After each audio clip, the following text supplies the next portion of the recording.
Hello students, welcome to my YouTube channel.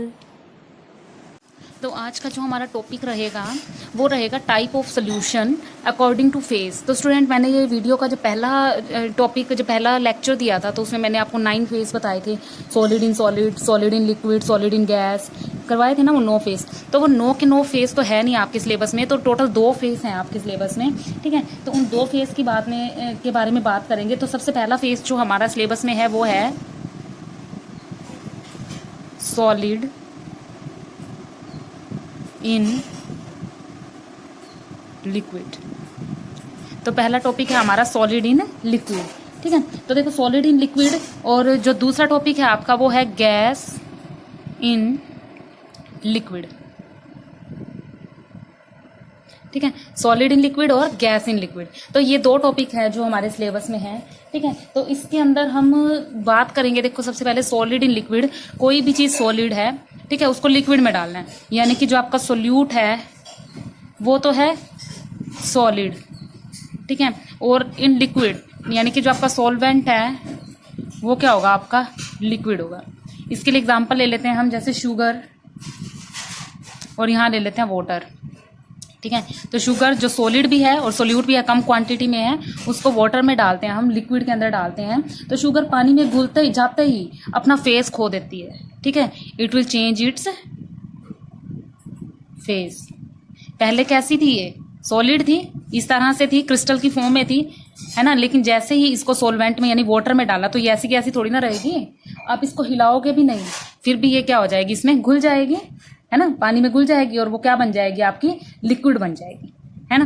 तो देखो face completely depend upon solvent जिसकी quantity ज्यादा है। ठीक है, तो फेस पूरा का पूरा उसके ऊपर डिपेंड करता है जिसकी क्वांटिटी ज्यादा है। लेकिन अब आप क्या करो, बहुत सारे क्रिस्टल चीनी के ले लो, बहुत सारी चीनी ले लो, शुगर ले लो, उसमें हल्का सा पानी ऐड कर दो। अब ये तो नहीं कि पूरी लिक्विड बन जाएगी, एक क्रिस्टल सा बन जाएगा, मोटा सा जम जाएगी, है ना। तो ये सारा का सारा जो फेस है ना, कंप्लीटली डिपेंड करता है सोलवेंट पे, यानी कि जिसकी क्वांटिटी ज्यादा है। ठीक है, ओनली वन सोल्यूट और ओनली वन सोलवेंट हो उसको बोलते हैं बाइनरी सोल्यूशन। ठीक है, तो अब हमारा जो सिलेबस का टॉपिक है, टॉपिक को स्टार्ट करते हैं। तो टॉपिक शुरू करते हैं हम। तो इस टॉपिक को स्टूडेंट समझने की जरूरत है, बस लिखने का कुछ नहीं है इसमें। ठीक है, सिर्फ समझना है, क्योंकि ये थ्योरी पार्ट है सारा। तो सबसे पहले है सॉलिड इन लिक्विड का टॉपिक। ठीक है, तो जिसमें सबसे पहला आता है सोल्यूबिलिटी। ठीक है, सोल्यूबिलिटी ऑफ सॉलिड। ठीक है, सॉलिड की सोल्यूबिलिटी इन अ लिक्विड, किसी लिक्विड में हमने क्या डालना है, सॉलिड डालना है। ठीक है, तो जब एक सॉलिड सोल्यूट को कंटिन्यूसली लिक्विड में यानी कि सॉल्वेंट में हम डिसॉल्व करते रहेंगे तो इसकी कंसंट्रेशन जो होगी सोल्यूशन की वो क्या होगी, इंक्रीज हो जाएगी, है ना, इंक्रीज हो जाएगी। तो इस प्रोसेस को हम बोलते हैं डिसोल्यूशन।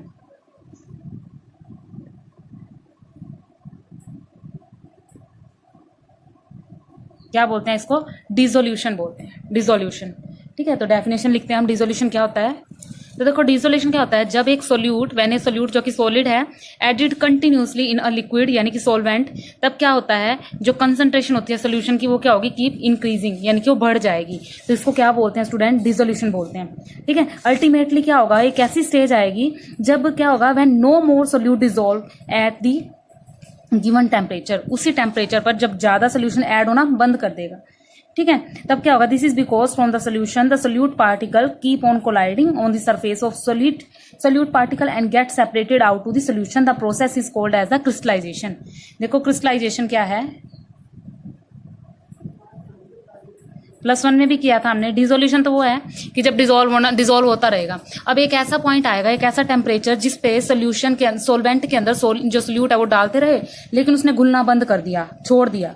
ठीक है, अलग होना शुरू कर दिया सोल्यूशन से। ठीक है, तो उस प्रोसेस को बोलते हैं क्रिस्टलाइजेशन। ठीक है, नो मोर सोल्यूट डिसॉल्व, ठीक है, because the rate of dissolution become equal to the rate of crystallization. उस टाइम में क्या होगा, रेट जो है वो बढ़ जाएगा, that is called as the crystallization. ठीक है, जब आपका सोल्यूशन क्या है वो सोल्यूट जो है वो उसमें घुलना बंद हो जाएगा। ठीक है, तो उसको बोलते हैं क्रिस्टलाइजेशन। तो देखो क्रिस्टलाइजेशन क्या है, जब no more solute dissolve because the rate of dissolution equal to the rate of crystallization. तो उस पॉइंट को हम क्या बोलते हैं, क्रिस्टलाइजेशन। तो इसका स्क्रीनशॉट ले लो, आगे चलते हैं। तो इसके बाद बच्चों आता है हमारा सैचुरेटेड एंड अनसैचुरेटेड सोल्यूशन। ठीक है, तो देखो स्टूडेंट सैचुरेटेड क्या होता है, इन सबके स्टूडेंट डेफिनेशन आपको यहाँ नोट करने की जरूरत नहीं है। मैं डिस्क्रिप्शन बॉक्स में आपको पेज दूंगी, एक फोटो स्टेट दूंगी, उसके अंदर ये सारी डेफिनेशन लिख रखी है मैंने, आप वहां से नोट कर सकते हो। ठीक है, और इस वीडियो के एंड में भी मैं आपको डेफिनेशन दे दूंगी, वहां से भी आप स्क्रीनशॉट ले सकते हो। यहाँ से आप समझेंगे, थ्योरी पोर्शन है, थ्योरी वाला पोर्शन है, इसलिए थोड़ा ध्यान से समझना। तो देखो सैचुरेटेड सोल्यूशन क्या होता है, एक ऐसी स्टेट जहां पर सोल्यूट आकर घुलना बंद कर दे, है ना, तो सैचुरेट कंडीशन हो जाएगी। जैसे मान लो सोल्यूट है, सॉल्वेंट में मिलाते गए तो वो सोल्यूशन बन गया। ठीक है, जितना हमें मिलाना, जितना इसमें मिला बस उतना ही, जैसे मैंने घोलना शुरू किया जिसमें ये कंटिन्यू घुल जाएगा और एक सैचुरेटेड सोल्यूशन बन जाएगा। ठीक है, मतलब कि उसके बाद मैंने जैसे ही मैंने पानी डाला उसमें चीनी डालनी शुरू कर दी, उतनी ही चीनी डालूंगी मैं जितनी इसमें घुल जाएगी। ठीक है, जब घुलनी बंद हो जाएगी ना तो वो क्या होएगा, आपका घुलनी बंद हो गई। ठीक है, फिर भी आप डालते गए तो वो आपका होगा अनसैचुरेटेड सोल्यूशन। ठीक है, एक ऐसा पॉइंट जहां पर वो घुलनी बंद कर देगी। ठीक है, वो जहां तक घुलनी बंद हुई है सिर्फ वो तो है सैचुरेटेड, घुलनी बंद होने के बाद भी आप डालते गए, उसको बोलते हैं हम unsaturated solution. The concentration of saturated solution is called as the solubility. तो एक ऐसी कंसंट्रेशन किसी सैचुरेटेड सोल्यूशन को की, उसी को हम बोलते हैं सोल्यूबिलिटी। तो ये हमारा टॉपिक था सोल्यूबिलिटी का। ठीक है, तो देखो मैंने बता दिया आपको जो सोल्यूबिलिटी होती है वो क्या होती है। आपने एक ऐसा पॉइंट लिया लिक्विड का, ठीक है, सॉल्यूशन का, जिसके अंदर जो सॉल्वेंट था वो वाटर था, लेकिन इसके अंदर सॉलिड के नाम के आपने क्रिस्टल डालने शुरू कर दिए चीनी के। तो एक ऐसा पॉइंट आएगा जब वो थोड़ा घुलना बंद कर देंगे तो उसी को उसकी सोल्यूबिलिटी कहते हैं। सोल्यूबिलिटी का मतलब होता है घुलनशीलता। ठीक है ना, तो ये आपका सोल्यूबिलिटी हो गई। तो अब हमने सोल्यूबिलिटी में 4 डेफिनेशन आई है आपकी, डिसोल्यूशन, क्रिस्टलाइजेशन, अनसैचुरेटेड और सैचुरेटेड। एक बार फिर से सुन लो, the solubility of a solid in a liquid at any temperature is defined as the maximum amount of solid solute. ठीक है, मैक्सिमम अमाउंट सॉलिड सोल्यूट का, यानी कि सोल्यूट जो है उसका कैसा अमाउंट होगा, मैक्सिमम अमाउंट होगा। ठीक है, in grams which can dissolve in 100 gram of solvent. ठीक है, कम क्वांटिटी सोल्यूट की जो 100 ग्राम सोलवेंट में पूरी तरह से घुल जाए, to form the saturated solution. और उसको क्या, किसकी फॉर्म में आ जाएगा, वो सैचुरेटेड सोल्यूशन की फॉर्म में आ जाएगा। तो हमने ये 4 डेफिनेशन करी हैं, इनको मैं डिस्क्रिप्शन बॉक्स में भी दूंगी आपको, और ये डेफिनेशन अभी वीडियो में भी आपको दे रही हूँ, उसको पॉज कर लेना। ठीक है, तो पहली डेफिनेशन क्या है आपकी, सोल्यूबिलिटी,